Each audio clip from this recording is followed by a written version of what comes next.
నమస్తే. నేను సిరి. ఏదైతే నిన్న తిరుపతిలో దుర్ఘటన జరగడం అయితే జరిగింది. అయితే దీని మీద స్పందించడానికి అక్కడికి ఏపీ డిప్యూటీ సీఎం గారు కూడా అక్కడికి వెళ్ళడం జరిగింది. అయితే ఇక్కడ ఏదైతే ఇద్దరు కలిసి రాకుండా వేరువేరుగా వెళ్ళడం వెనక ఏదైతే వ్యూహం ఉందో అది మాకు అర్థమైంది అన్నట్టుగా రోజా గారు మాట్లాడడం జరిగింది. ఇంతకీ రోజా గారి తనకు అర్థమైంది ఏంటి అనే అంశాన్ని మనకు వివరించడానికి మనతో పాటు ఉన్నారు ప్రముఖ సీనియర్ జర్నలిస్ట్ దుర్గా కుమార్ గారు. నమస్కారం సార్.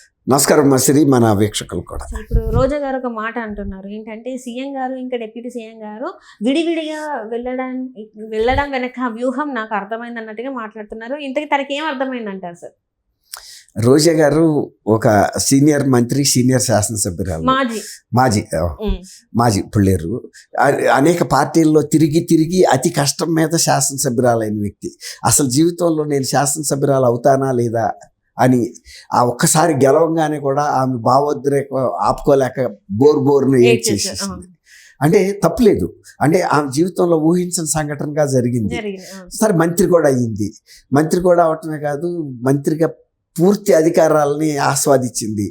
దాని మూలన ఆమెకి నగరి నియోజకవర్గంలో సొంత పార్టీ కార్యకర్తల నుంచి కూడా పూర్తి వ్యతిరేకత వచ్చింది. అయితే వ్యతిరేకత వచ్చినా ఆమె సంపాదించుకోదలుచుకున్నదంతా సంపాదించేసుకుంది. ఒక కొడుక్కి ఆఫ్టర్ ఆల్ ఒక బర్త్డే గిఫ్ట్గా కూడా ఒక చిన్న బుల్లి బెంజ్ కారు కొని ఇవ్వగలిగిన స్థితికి ఆమెకి ఆర్థికంగా ఎదిగిపోయింది. వాళ్ళు చెప్పేది ఏంటంటే, ఆమె శాసనసభ్యురాలుగా వచ్చినప్పుడు ఆమెకు అంత ఆర్థిక పరిస్థితి లేదు, చాలా పరిమితమైన ఆర్థిక పరిస్థితి, ఎంత సినిమా యాక్టర్ అయినా కూడా. కానీ రాజకీయంగా ఇక్కడ ఈ ఇసుక, ఇతర మైనింగ్, రకరకాల వాళ్ళ కుటుంబ సభ్యులే చేశారు, వాళ్ళ తమ్ముళ్ళే అన్ని ఎక్కడి నుంచి వచ్చిన డబ్బులన్నీ కూడా లెక్క పెట్టే వాళ్ళు. అవును, ఆఖరికి ఆమె మున్సిపల్ చైర్మన్ పర్సన్ పోస్ట్ ఇస్తా అని ఒక ఎస్సీ మహిళ దగ్గర కూడా డబ్బులు తీసుకుందనే ఆరోపణలు వచ్చినాయి. దాని మీద సర్దుబాటు చేసుకున్నారు. ఇవన్నీ కూడా చూసాం. సరే, ఆమె ఒకటే చేయలేదు, విడుదల రజనీ కానీ చాలా మంది నాయకులు చేస్తారు, అవన్నీ మామూలే. దాన్ని ఈ రోజానే చేసిందని మనం అనలేము.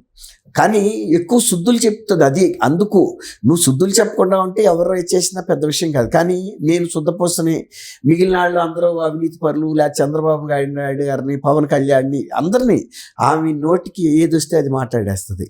తర్వాత ప్రతి అంశం మీద ఆమె రాజకీయంగా అంటే విభిన్న కోణాలలో మాట్లాడుతుంది. మరి అవతల వాళ్ళకి అన్ని కోణాలు తెలుసా లేదా అని కూడా మనం చెప్పలేము. ఇప్పుడు నిన్న తిరుమలలో అది వైకుంఠ దర్శనం కోసం జరిగిన తొక్కిసలాట్లో 6 చనిపోవటం, ఒక 20 మందికి గాయపడటం అనేది చాలా విచారకరమైన సంఘటన. భక్తితో దేవుడిని దర్శనం చేసుకోవటానికి, శ్రీవారిని దర్శనం చేసుకోవటానికి వచ్చి ప్రాణాలు పోగొట్టుకోవటం అనేది అది అసలు నిజానికి తిరుపతి దేవస్థానం నిర్వహణలో జరగాల్సిన దుర్ఘటన కూడా కాదు.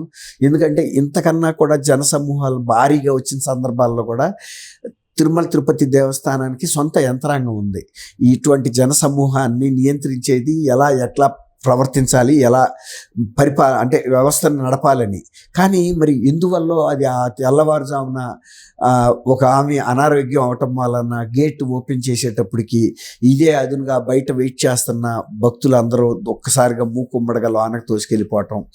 ఆ లోనున్న డిఎస్పీ గారి ఉద్దేశం ఏంటంటే, ఎవరైతే మహిళ సిక్ అయిందో, అంటే అనారోగ్యం పాలైందో, ఆమెని ఆసుపత్రి పంపటానికి తీశారు.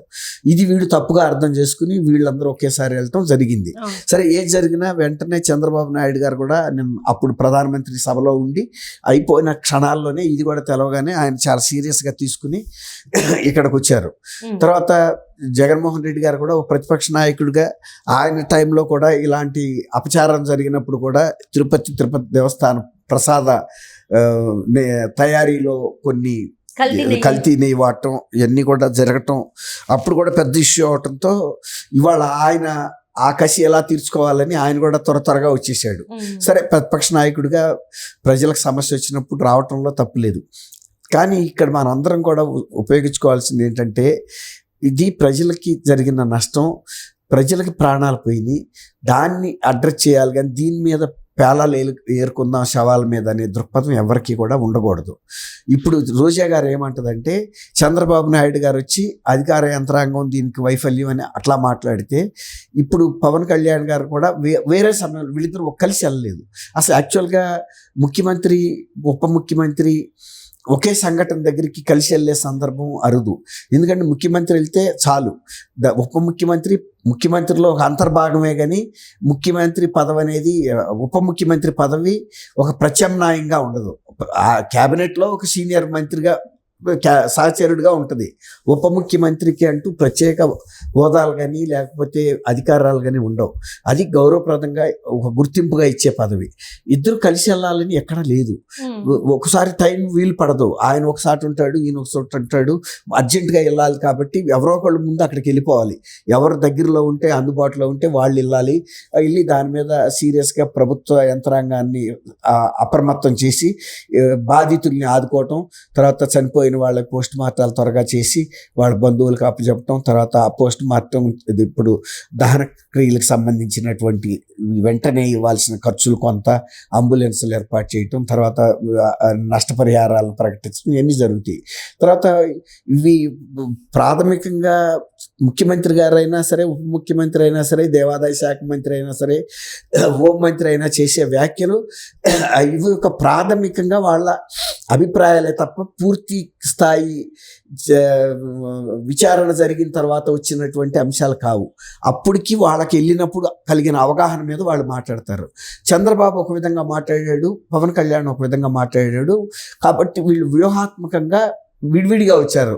కాబట్టి ఈయన మాట్లాడిన దానికి ఆయన దానికి భిన్నంగా ఉంది అంటది. ఇప్పుడు అక్కడ గమనించాల్సింది ఏంటంటే, ఎవరు బాధ్యులైనా కూడా నష్టపడింది తిరుపతి దేవస్థానంలో వచ్చినటువంటి భక్తులు. తర్వాత తిరుపతి దేవస్థానానికి కూడా బాధాకరమైన సంఘటన. తిరుపతి దేవస్థానం కూడా రాష్ట్ర ప్రభుత్వంలో ఒక అంతర్భాగం. అది రాష్ట్ర ప్రభుత్వానికి కూడా బాధాకరమైన సంఘటనే. అది ఉప ముఖ్యమంత్రికైనా ముఖ్యమంత్రికైనా వాళ్ళకి అక్కడికి వెళ్ళినప్పుడు ఏ అభిప్రాయం కలిగిందో వాళ్ళు అది మాట్లాడారు. అది తుది పలుకులు కావు, తుది ముగింపు కాదు. అవి దాని మీద విచారణ జరుపుతున్నారు. ఆల్రెడీ డిఎస్పీని ఇంకొక అధికారులను కొందరిని సస్పెండ్ చేశారు.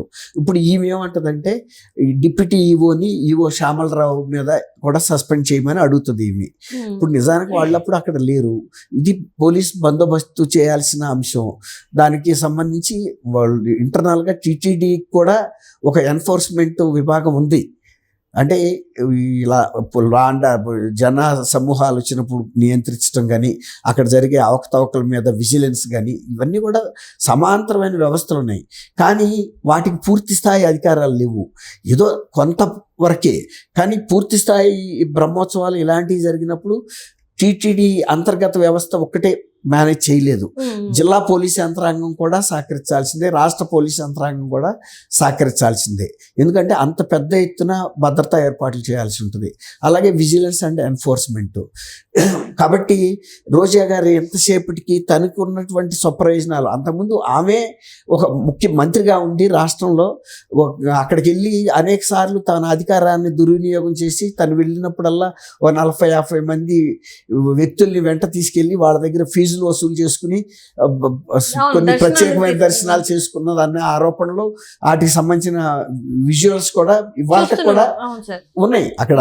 ఇప్పుడు తిరుపతి దేవస్థానం అనేది అక్కడ ప్రతిదీ కూడా వీడియోగ్రాఫ్లు జరుగుతూనే ఉంటాయి ప్రతి ఇంచులోనూ. ఇవాళ ఈ తొక్కిసలాటకు కూడా కారణం రేపు ఈ వీడియోలు చూసినప్పుడు కూడా కొన్ని రుజువులు బయటకు వస్తాయి, సాక్ష్యాలు బయటకు వస్తాయి. అట్లా రోజా గారు ఏంటంటే ప్రతిదీ ఒక రాజకీయ ప్రయోజనాల కోసం ఈ వీళ్ళిద్దరి మధ్యలో కూడా ఇలా రిఫ్ట్ క్రియేట్ చేస్తుంది, కావాలని వచ్చారు. అట్లా ఇప్పుడు ఉండదు. నేను 45 ఏళ్ళ నుంచి ఉన్నాను. ఎప్పుడు ముఖ్యమంత్రి ఉప ముఖ్యమంత్రి కట్టుకుని ఒకే సంఘటన దగ్గరికి వెళ్ళే పరిస్థితి ఉండదు.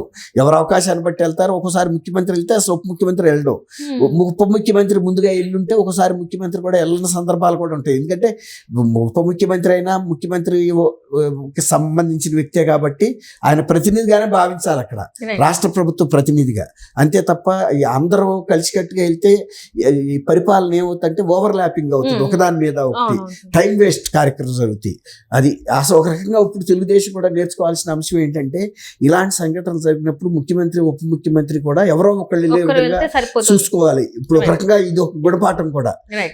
దానివల్ల సమయం ఆదా అవుతుంది. ఉమ్. ఉప ముఖ్యమంత్రి సేవలు ఇంకోసారి ఉపయోగపడతాయి. ఉమ్. అలాగే ఇక్కడ ముఖ్యమంత్రి వెళ్ళినప్పుడు కావాల్సిన అన్ని ఆదేశాలు ఇస్తారు, చర్యలు తీసుకుంటారు, యంత్రాంగాన్ని అప్రమత్తం చేయటం అన్నీ జరుగుతాయి. ఉమ్. మళ్ళీ ఉప ముఖ్యమంత్రి గారు రావటం వలన ఇలాంటి చిన్న చిన్న భేదాభిప్రాయాలు, ప్రకటనలో జరిగే చిన్న చిన్న అంశాలని రాజకీయం చేసుకునే అవకాశం, ఇతరులకి అవకాశం దొరుకుతుంది. రైట్.